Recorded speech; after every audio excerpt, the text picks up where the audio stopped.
Hey guys, welcome to my channel. Today we are going to apply for the DFA passport of my baby River, and I want you to come with me. So my baby is 2 months old and we are going to SM Manila for the passport application.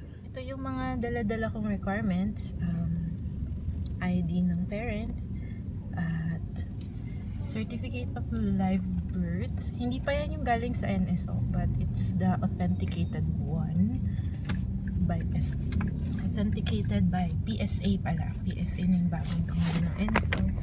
And I also bought in the filled up application form na dinownload namin sa internet. And yun, dinownload namin sa internet. We also brought the filled up application form na dinownload namin sa internet. And yun lang ang dala namin.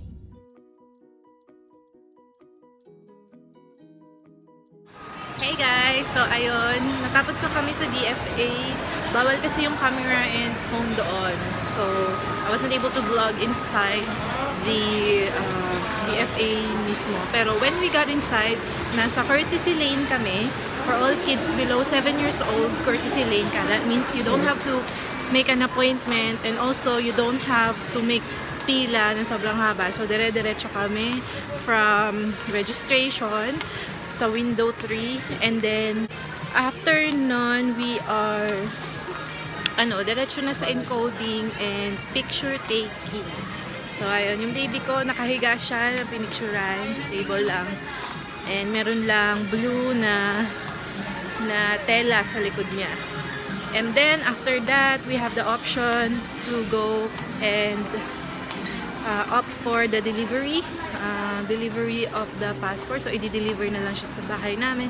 Today is Feb 14 and i-deliver yung passport sa amin by March 8.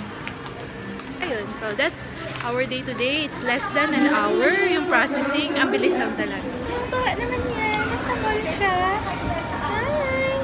Hello, Mom! My favorite pasyal-pasyal!